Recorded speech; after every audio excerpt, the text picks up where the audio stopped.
Modern technology clearly has major impacts on modern organisations, but not always in a positive way. It can also have negative impacts as well. So here I'm going to go through a bunch of different areas to think about when it comes to evaluating the benefit and drawbacks of using technology in organisations. Starting with focusing on infrastructure.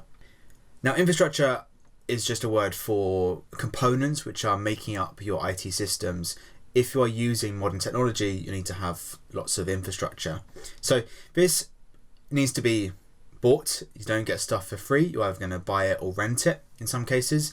By renting, that might mean you have a subscription to a cloud provider, say.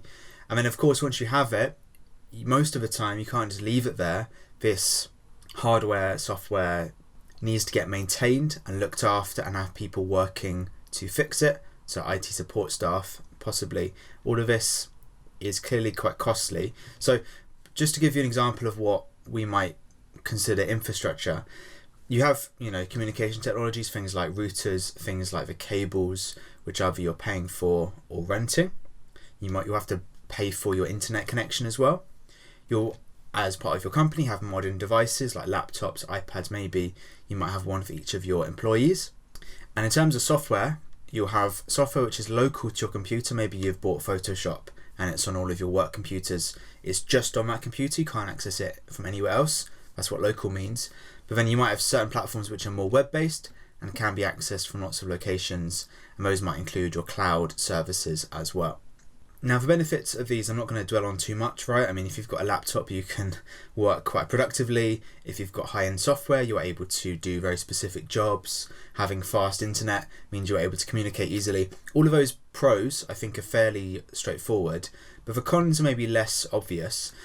Now, whenever new technology is introduced, you may need to train your staff because humans are good at learning things, but you've often got to teach employees how to use new technology. It may be resisted if they're not being trained and helped transition to it. Another consideration regarding infrastructure is about availability, because not all infrastructure is available from anywhere and at any time. You might have desktop computers at work which aren't going to get taken home to be used. You might have local software which can't be accessed from home. So that will be a decision you've got to make. Is it worth, instead of having a desktop computer, buying laptops? Is it worth using a cloud provider which can be accessed from home? When you are going for stuff hosted on the web, which can be accessed from anywhere, a problem can be if you have high levels of demand. Having Photoshop locally on your computer has one person using it at a time. There's no issue of it crashing or getting overloaded. But if it is using a web-based version, if lots of people are trying to access it at once, this can overload your infrastructure and cause it to go down or be very slow, which can certainly limit your productivity. Another example of this might be if you are, for example, doing something sensible, which is having lots of frequent backups of your local storage being sent to the cloud. That's sensible, but if it's happening all the time, this might use up a lot of your bandwidth, a lot of your capacity when you are using the internet, which will slow things down and again might limit your productivity overall. Another set of issues which you can certainly evaluate both good things and bad things about are security and how it relates to use of technology.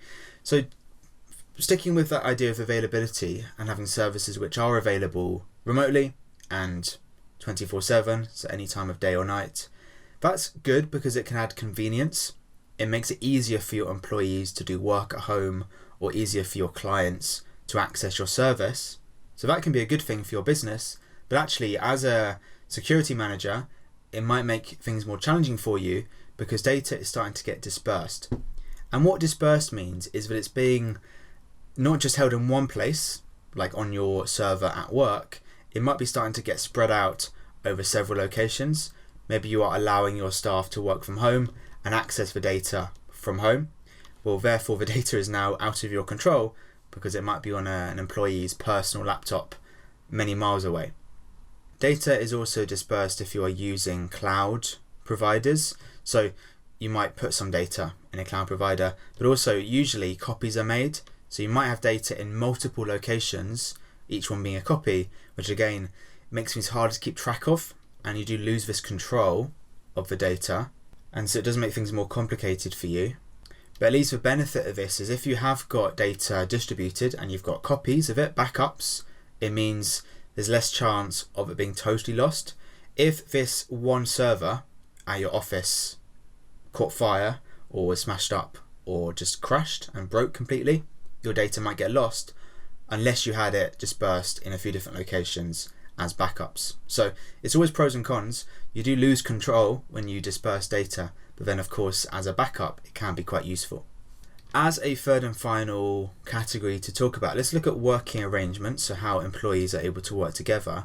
And as has been discussed in my previous videos, a few times at least, remote working can certainly aid collaboration between employees, meaning they're able to work more effectively together.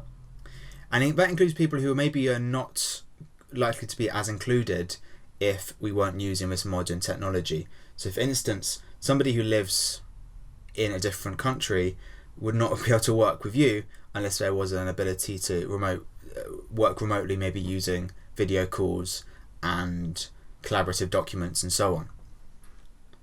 There are a few areas of inclusivity which you could be asked to focus on, like age, health, additional needs.